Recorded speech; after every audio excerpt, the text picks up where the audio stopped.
الشيطان الرجيم بسم الله الرحمن الرحيم والشمس وضحاها والقمر إذا تلاها والنهار إذا جلاها والليل إذا يغشاها والسماء وما بناها والأرض وما طحاها ونفس وما سواها فألهمها فجورها وتقواها قد أفلح من زكاها وقد خاب من دساها صدق الله العظيم.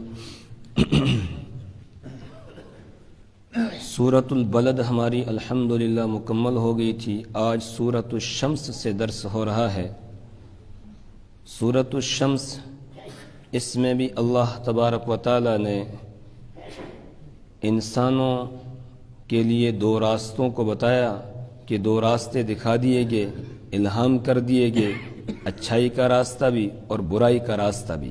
جس طرح پچھلی صورت میں یہ بات آئی تھی کہ وَهَدَيْنَاهُ النَّجْدَيْن کہ ہم نے انسان کو دونوں راستے دکھا دیے، شر کا بھی اور خیر کا بھی. اسی طریقے سے اس صورت میں بھی یہ بات بتائی گئی، بیان کی گئی، لیکن انداز اور اسلوب دوسرا اختیار کیا گیا. ایک نئے انداز اور نئے اسلوب کے ذریعے سے اس بات کو سمجھایا گیا. پہلے 7 چیزوں کی اللہ تعالیٰ نے قسمیں کھائیں. والشمس وضحاها قسم ہے سورج کی، وضحاها اور اس کی روشنی کی. قسم ہے سورج کی، وضحاها اور اس کی روشنی کی. یا قسم ہے دھوپ کی، اور دھوپ کے ذریعے سے جو روشنی ہوتی ہے اس روشنی کی قسم اللہ تعالیٰ کھا رہے ہیں. والقمر اذا تلاہا اور قسم ہے چاند کی، اذا تلاہا جب وہ سورج کے پیچھے آ جائے، یعنی سورج غائب ہو جاتا ہے اور چاند طلوع ہو کر آ جاتا ہے. تلا یتلو تلون اس کے معنی آتے ہیں پیچھے آنا. والقمری اور قسم ہے چاند کی، اذا تلاہا جب وہ سورج کے پیچھے آ جائے. والنہاری اذا جلاہا اور قسم ہے دن کی، اذا جلاہا جب وہ سورج کو روشن کر دیتا ہے. جو جو دن آگے بڑھتا ہے سورج کی روشنی بڑھتی چلی جاتی ہے. واللیل اذا یغشاہا اور قسم ہے رات کی جب وہ اس پر چھا جاتی ہے، جب وہ اس کو چھپا لیتی ہے. اذا یغشاہا سورج کو چھپا لیتی ہے. اتنی روشنی والا سورج تھا، لیکن جیسے ہی رات آئی اب سورج کی روشنی ختم اور چاند کی ہلکی سی روشنی نمودار ہو جاتی ہے. والسماء وما بناها اور قسم ہے آسمان کی، وما اور اس ذات کی، بنا جس نے بنایا ہے، ہا اس کو. اور قسم ہے آسمان کی اور اس ذات کی جس نے آسمان کو بنایا ہے. والارض وما طحاها اور قسم ہے زمین کی، وما طحاها اور اس ذات کی جس نے زمین کو پھیلا دیا، جس نے زمین کو پھیلا دیا اور اس میں طرح طرح کی چیزیں رکھ دیں. ونفس وما سواها اور قسم ہے نفس کی، وما سواها اور اس ذات کی جس نے اس کو درست کیا. یعنی قسم ہے نفس کی، انسان کی، اور اس ذات کی جس ذات نے انسان کو درست بنایا. اسی طریقے سے ہر حیوان کو، ہر جانور کو اس نے درست بنایا ہے. یہ 7 قسمیں اللہ تبارک و تعالی نے کھائی. سب سے پہلے سورج کی، اس کے بعد پھر چاند کی قسم کھائی، پھر دن کی قسم ہے، پھر رات کی قسم ہے، پھر آسمان کی قسم، پھر زمین کی قسم کھائی، اور پھر اللہ تبارک و تعالی نے نفس کی قسم کھائی. 7 قسمیں اللہ تعالیٰ نے کھائی اور یہ بیان کیا، واضح کیا کہ یہ ساری چیزیں اس بات پر دلالت کر رہی ہیں کہ اس کائنات کا کوئی نظام چلانے والا ہے.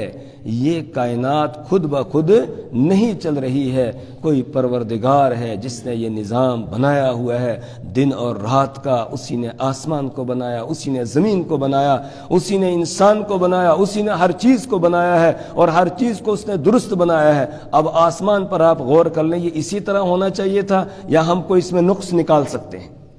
کوئی نقص نکال سکتے ہیں، کوئی کمی اس میں نکال سکتے ہیں؟ زمین اس نے بنائی ہے، زمین میں کوئی کمی نکال سکتے ہیں؟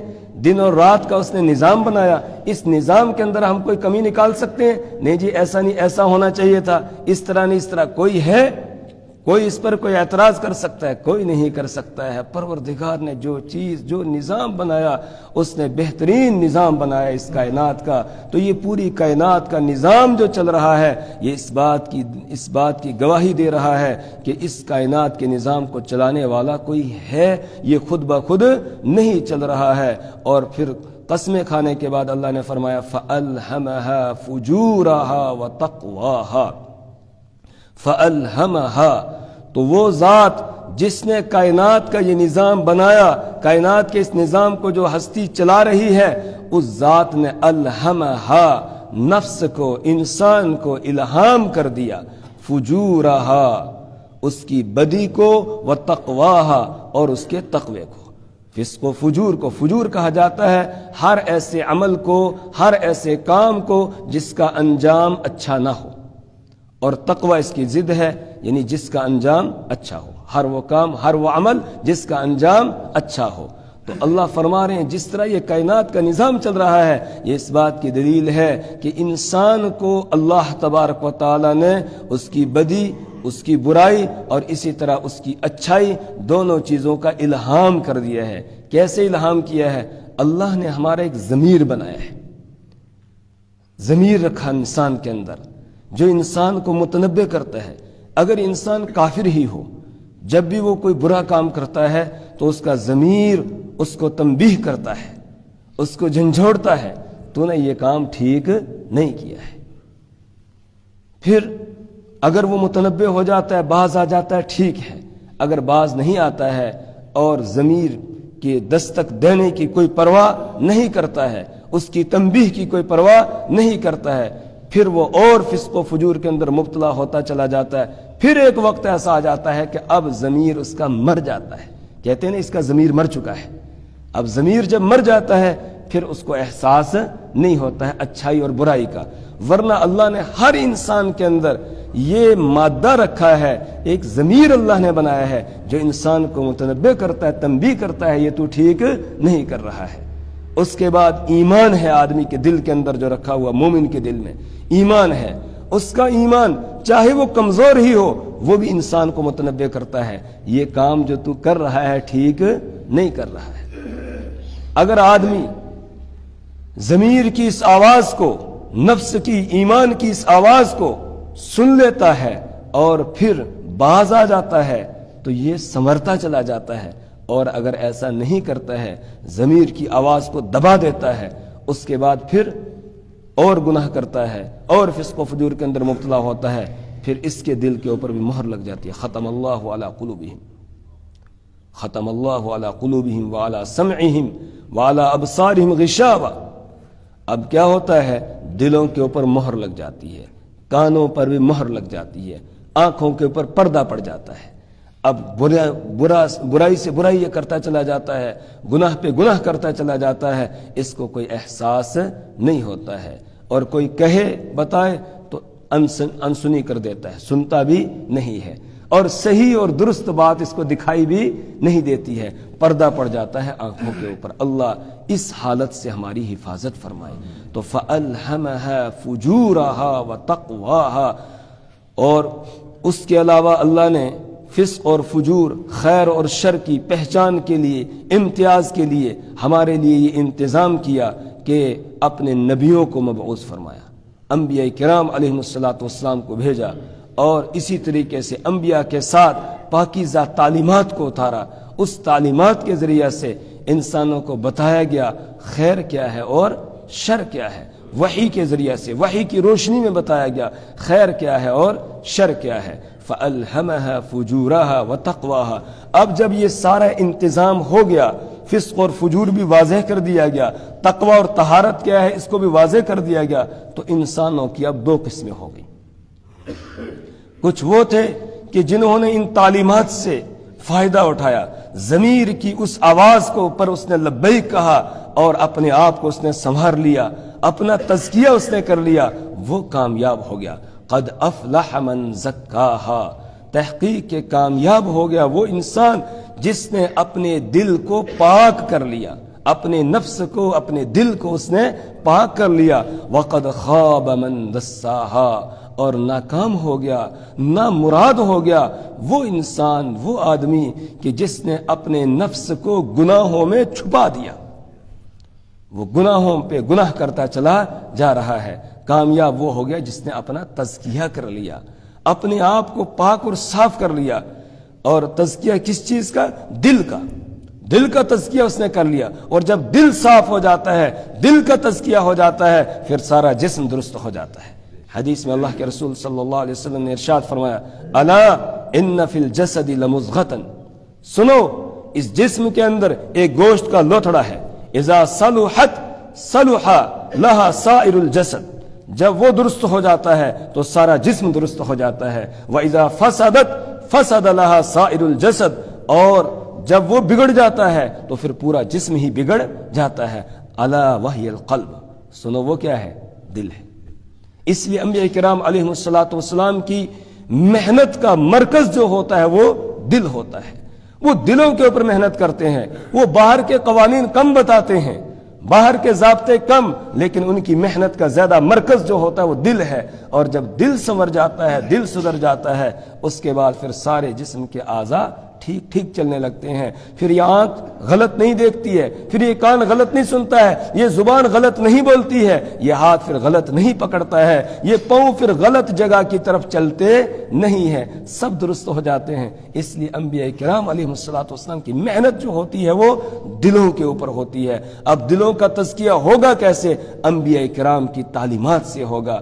اسی طریقے سے جو اللہ والے ہیں، صحیح معنوں میں اللہ والے ہیں، ان اللہ والوں کی صحبت اختیار کرنے سے، ان کے پاس رہنے سے، ان کی مجلس اختیار کرنے سے اسی طرح دل جو ہے وہ پاک ہوتا ہے اور صاف ہوتا ہے۔ یا ایھا الذین آمنوا اتقوا اللہ وکونوا مع الصادقین، ایمان والو اللہ سے ڈرو، وکونوا مع الصادقین، اور سچوں کے ساتھ ہو جاؤ، سچوں کے ساتھ ہو جاؤ۔ صحبت کا بہت اثر پڑتا ہے۔ صحابہ کرام رضوان اللہ تعالی علیہم اجمعین نے کہاں تعلیم حاصل کی، کس یونیورسٹی سے اور کس اسکول سے، کہاں سے انہوں نے پڑھا؟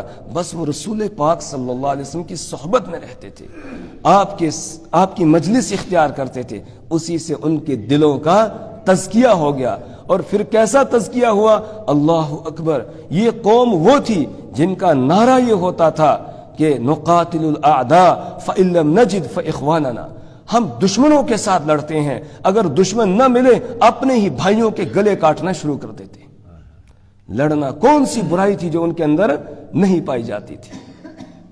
لیکن رحمت دو عالم صلی اللہ علیہ وسلم کے قدموں کے ساتھ وہ وابستہ ہو گئے، آپ کی مجلس انہوں نے اختیار کی، آپ کی صحبت اختیار کی، اس کے بعد پھر ان کا حال کیا ہو جاتا ہے؟ اللہ اکبر، آخری وقت ہے دنیا سے جانے کا، موت کی وہ ہچکیاں وہ لگ رہی ہیں، اس وقت میں پانی طلب کیا جاتا ہے۔ ایک آدمی پانی طلب کرتا ہے ایک جنگ کے موقع پر، اس کا بھائی اس کے پاس آتا ہے پانی لے کر، جیسے اس کے پاس پہنچا برابر سے ایک دوسرے نے آہ بھری، یہ کہتا ہے پہلے اس کے پاس لے جاؤ۔ جب یہ اس کے پاس پہنچتا ہے برابر سے ایک اور نے آہ بھری تو یہ اس نے اشارہ کیا پہلے اس کے پاس لے جاؤ۔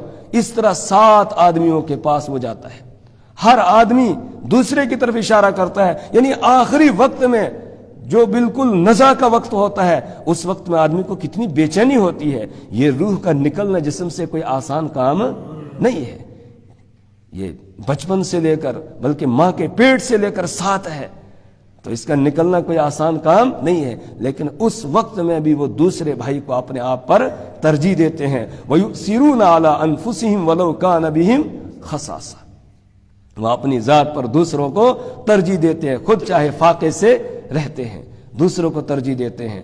اب یہ 7ویں کے پاس پہنچتا ہے، اس کی روح قبض ہو جاتی ہے، مڑ کے واپس اسی ترتیب سے آتا ہے، ہر ایک جان دے چکا ہوتا ہے، تو اپنے بھائی سے پہلے پینا پسند نہیں کرتے ہیں۔ جب تزکیہ ہو جاتا ہے تو بخاری شریف میں روایت ہے، اللہ کے رسول صلی اللہ علیہ وسلم نے ارشاد فرمایا، 2 آدمیوں کا سودا ہوتا ہے زمین کا، ایک بیچنے والا ہے، دوسرا خریدنے والا۔ جس نے زمین خریدی اس نے مکان بنانے کے لیے کھدائی کی، جب کھدائی کی تو ایک برتن مٹی کا نکلتا ہے، سونے سے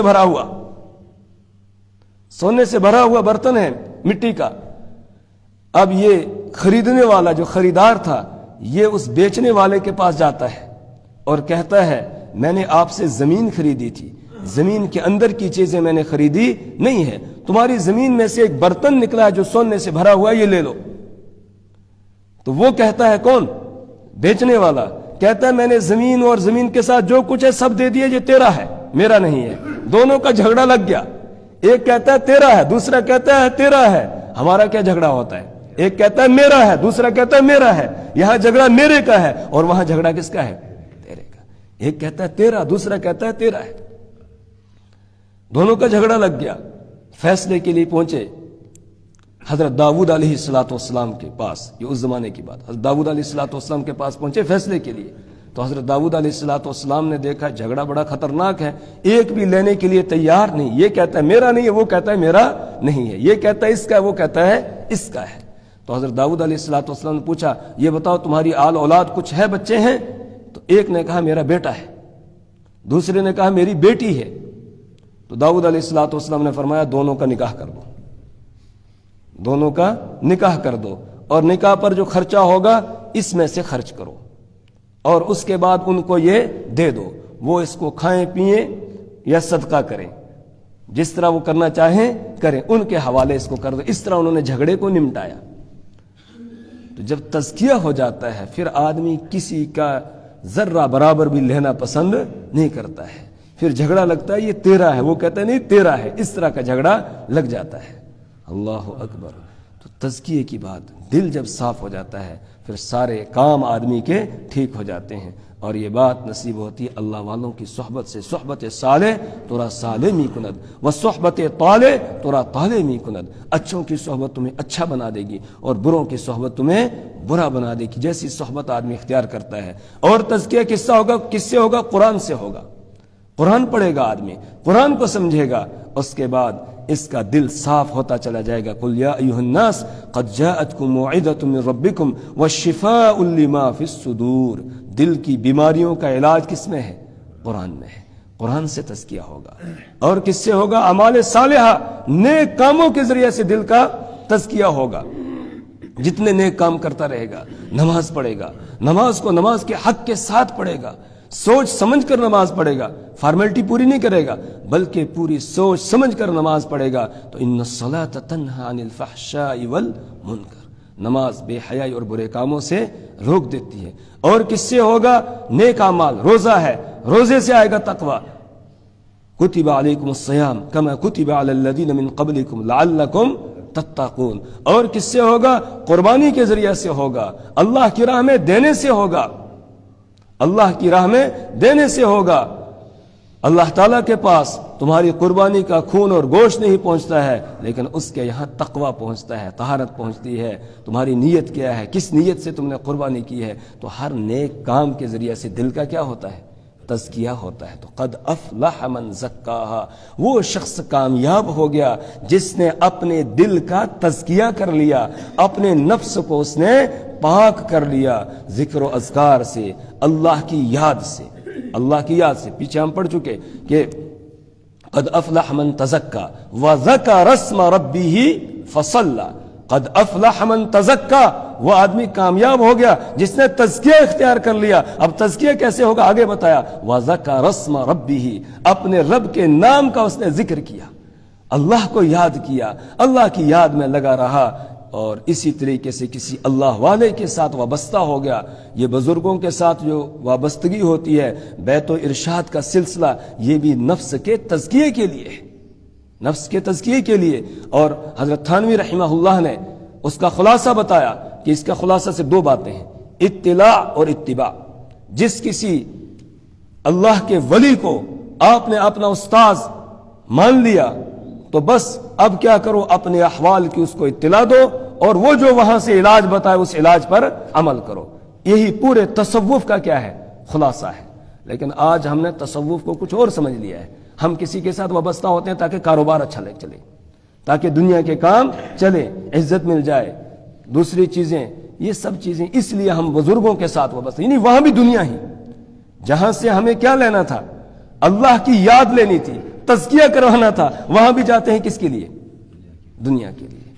تاکہ کاروبار اچھا چلے، کام اچھا چلے، اس طریقے سے یہ ہو وہ ہو، ان کاموں کے لیے ہم وہاں جاتے ہیں۔ نہیں، اللہ والوں کے پاس جانا چاہیے، اللہ والوں کی زیارت کرنی چاہیے، ان کی مجلس اختیار کرنی چاہیے، تاکہ ہمیں اللہ یاد آ جائے، اللہ کی یاد ہمارے دل کے اندر بیٹھ جائے اور ہمارے دل کا تزکیہ ہو جائے، پاک ہو جائے ہمارا دل، اور جب دل پاک ہو جائے گا تو سارے کام پھر درست ہو جائیں گے، ٹھیک ہو جائیں گے، جسم کے سارے اعضاء صحیح چلنے لگیں گے۔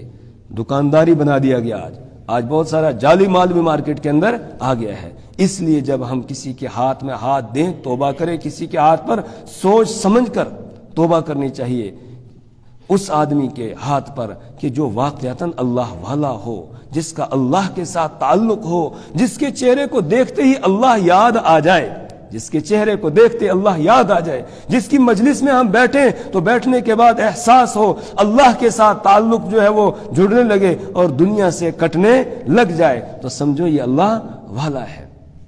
صحابہ کرام رضوان اللہ تعالی علیہ مجمعین رسول پاک صلی اللہ علیہ وسلم کی مجلس میں ہوتے ہیں، ان کی الگ حالت ہوتی ہے، کیفیت بدل جاتی ہے، لیکن جب وہاں سے ہٹ کے جاتے ہیں، بیوی بچوں میں ہوتے ہیں، اپنے کام کاج میں لگتے ہیں، تو پھر وہ کیفیت باقی نہیں رہتی ہے۔ حضرت حنظلہ رضی اللہ تعالیٰ عنہ گھر گئے، ایک دن احساس ہوا کہ ابھی تو حضور کی مجلس سے آ رہا ہوں، وہاں تو صرف آگے کی فکر تھی، اب گھر پہنچ گیا تو یہاں پہنچنے کے بعد تو یہ بیوی بچوں کے ساتھ مشغول ہو گیا، کچھ دنیا کی محبت بھی دل میں آنے لگ گئی، تو کہنے لگے نافق حنظلہ، نافق حنظلہ، حنظلہ تو منافق ہو گیا، حضور کی مجلس میں کچھ ہوتا ہے اور گھر آ کے کچھ اور ہوتا ہے۔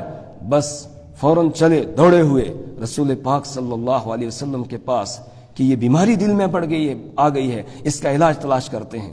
راستے میں چلتے ہوئے بھی کہتے جا رہے ہیں نافق حنظلہ، نافق حنظلہ، حنظلہ منافق ہو گیا۔ سیدنا ابو بکر صدیق رضی اللہ تعالیٰ راستے میں مل جاتے ہیں، پوچھا حنظلہ کہاں جا رہے ہو اور یہ کیا کہہ رہے ہو؟ کہنے لگے حضور کی مجلس میں جب ہوتے ہیں تو ہماری اور کیفیت ہوتی ہے، اور جب ہم گھر پہنچتے ہیں تو ہم بدل جاتے ہیں، اس کا مطلب اندر کچھ ہے اور باہر کچھ ہے، اسی کو تو منافقت کہا جاتا ہے۔ حضرت ابو بکر صدیق رضی اللہ عنہ نے فرمایا کہ یہ حالت تو میری بھی ہے، چلو دونوں چلتے ہیں۔ دونوں آگے رسول پاک صلی اللہ علیہ وسلم کی مجلس میں آ کے دریافت کیا، یا رسول اللہ صلی اللہ علیہ وسلم، ہم جب آپ کی مجلس میں ہوتے ہیں یہاں کیفیت اور ہوتی ہے، یہاں سے دور جاتے ہیں، اپنے بیوی بچوں میں مشغول ہوتے ہیں، ہماری وہ کیفیت باقی نہیں رہتی ہے۔ رسول پاک صلی اللہ علیہ وسلم نے فرمایا یہی ایمان ہے، ایمان کا تقاضا یہی ہے، اگر تمہاری وہ کیفیت ہو جائے جو میری مجلس میں رہتی ہے، 24 گھنٹے وہی کیفیت رہے، تو پھر فرشتے تمہارے بستروں پر تمہارے ساتھ جو ہے وہ مصافحہ کرنے کے لیے آ جائیں گے۔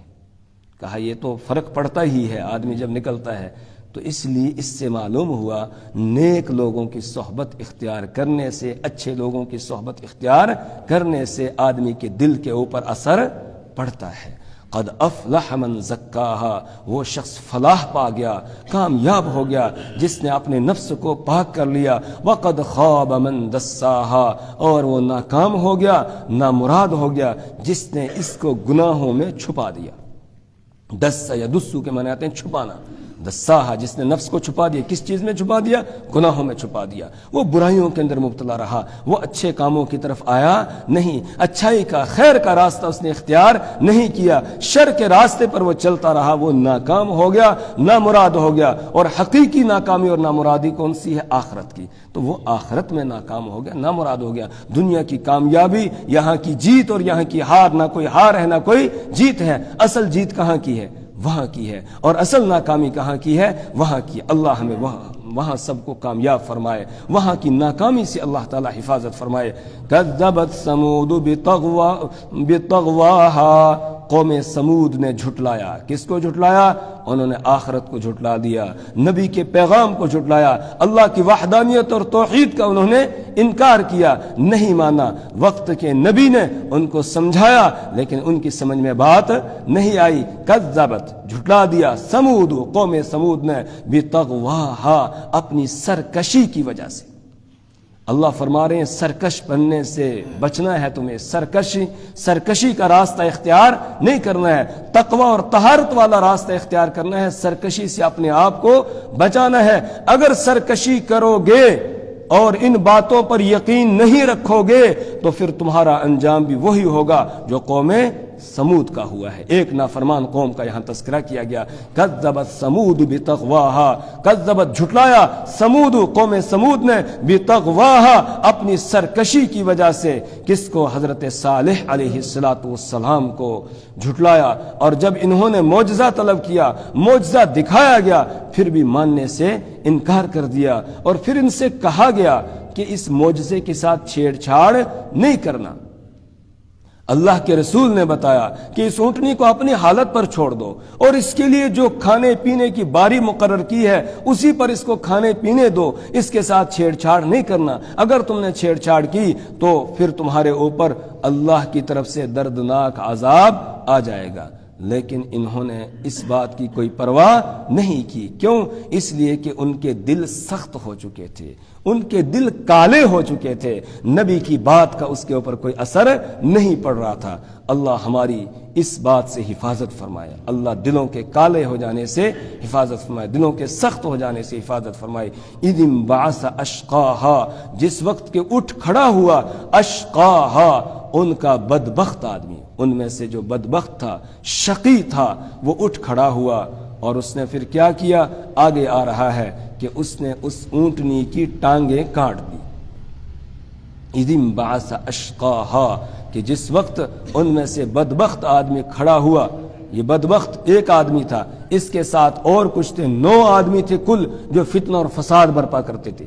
9 رہط یفسدون فی الارض ولا یصلحون، 9 آدمی تھے بڑے سردار جو پوری قوم میں فتنے کو بڑھاوا دیتے تھے اور اصلاح کا کوئی کام نہیں کرتے تھے۔ ان میں انہوں نے مشورہ کیا، اور مشورہ کرنے کے بعد ایک بدبخت کو، جس کا نام قدار بن سالف لکھا گیا ہے، قدار یا قیدار اس طریقے سے اس کا نام آتا ہے، وہ کھڑا ہوا اور اس نے اس اونٹنی کی ٹانگیں کاٹ ڈالی۔ فقال، اور کہا، لہم، ان سے، رسول اللہ، اللہ کے رسول نے کیا کہا؟ ناقۃ اللہ، یہ اللہ کی اونٹنی ہے، اس کے ساتھ چھیڑ چھاڑ نہ کرنا۔ وسقیاہا، اور اس کے پانی پینے کی باری، اس کے ساتھ بھی چھیڑ چھاڑ نہ کرنا۔ ناقۃ اللہ، اللہ کی اونٹنی، وسقیاہا، اور اس کی پانی کی باری، اس کا لحاظ کرنا، اس کے ساتھ چھیڑ چھاڑ نہ کرنا، یہ اللہ کے رسول نے ان سے کہا۔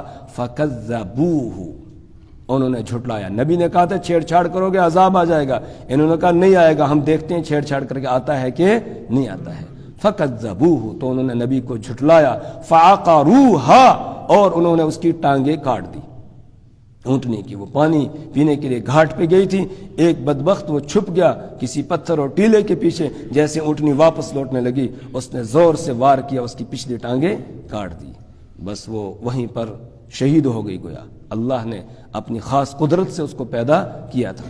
فدمدم علیہم، فدمدم، پھر الٹ دیا، علیہم، ان پر، ربہم، ان کے رب نے، بذنبہم، ان کے گناہوں کی وجہ سے اپنے عذاب کو الٹ دیا، یعنی عذاب ڈال دیا اللہ نے ان کے اوپر۔ کس چیز کا عذاب تھا؟ چیخ کا عذاب، ایک زوردار آواز، ایک چنگاڑ حضرت جبرائیل علیہ السلام نے لگائی، اور اس کے نتیجے میں ان کے دل ان کے سینوں کے اندر ہی پھٹ گئے، اور پھر اپنے گھروں میں اوندے منہ پڑے ہوئے تھے۔ اور سورہ ہود میں ہے کأن لم یغنوا فیہا، گویا کہ وہ یہاں تھے ہی نہیں، ایسے ہو گئے۔ فدمدم علیہم ربہم، تو الٹ دیا ان پر ان کے رب نے، بذنبہم، ان کے گناہوں کی وجہ سے، فسواہا، پھر اللہ نے ان سب کو برابر کر دیا، کوئی ان میں سے باقی نہیں رہا، سب کے سب ختم ہو گئے۔ صرف صالح علیہ السلام اور جو چند لوگ ان پر ایمان لائے تھے ان کو اللہ تبارک و تعالی نے بچا لیا، باقی سب کو اللہ نے ہلاک کر دیا۔ اور پروردگار بڑی طاقت کا مالک ہے، وہ کسی سے ڈرتا نہیں ہے۔ ولا یخاف، اور وہ نہیں ڈرتا ہے، عقباہا، اس کے انجام سے، وہ انجام سے نہیں ڈرتا ہے کہ انجام کیا ہوگا۔ دنیا میں ایسا ہوتا ہے، کوئی بادشاہ، کوئی وزیر اعظم، کوئی بڑا لیڈر جو ہے وہ کوئی قانون پاس کرتا ہے یا کسی کے اوپر ظلم ڈھاتا ہے، اس کو ہر وقت اندیشہ رہتا ہے، یا کسی کو سزا دیتا ہے اس کو اندیشہ رہتا ہے کہ کوئی مجھے نقصان پہنچائے گا۔ وہ ڈرتا ہے، وہ خوف زدہ ہوتا ہے کہ جلوس نکالیں گے، لوگ احتجاج کریں گے، کیا کیا کریں گے، آواز اٹھائیں گے، لیکن پروردگار کو کوئی ڈر نہیں ہے، وہ نہیں ڈرتا ہے، ولا یخاف، وہ نہیں ڈرتا ہے عقباہا، اس کے انجام سے، وہ انجام سے ڈرتا نہیں ہے، وہ جو کرنا چاہتا ہے کر سکتا ہے۔ مجھے اور آپ کو اس صورت کے اندر متنبہ کیا گیا کہ اپنے دلوں کی صفائی کر لو، اپنے آپ کو پاک کر لو، اپنے جسم کے اعضاء کو گناہوں سے پاک کر لو، ان کو گناہوں کے اندر لت پت نہ کرو، کامیاب ہو جاؤ گے۔ اگر تم نے ایسا نہیں کیا تو پھر جس طرح کا عذاب قوم سمود پر آیا ہے اس طرح کا عذاب تمہارے اوپر بھی آ سکتا ہے۔ تم کوئی زیادہ قریب نہیں ہو۔ اکفارکم خیر من اولئکم، کیا تمہارے نافرمان ان نافرمانوں سے زیادہ بہتر ہیں؟ کوئی نہیں، کوئی بہتر نہیں ہے۔ اللہ تبارک و تعالی حفاظت فرمائے۔ اللہ سے دعا کرے اللہ ہمیں اپنی یاد میں لگنے کی توفیق عطا فرمائے، اللہ ہمارے دلوں کا تزکیہ فرما دے، اللہ تبارک و تعالی ہر قسم کی برائی سے ہماری نسلوں کی حفاظت فرمائے، اپنی پکڑ سے، اپنے عذاب سے اللہ تعالی پوری امت مسلمہ کی حفاظت فرمائے۔ سبحان اللہ و بحمدہ، سبحانک اللہم و بحمدک، ونشہد ان لا الہ الا انت ونستغفرک ونتوب الیک۔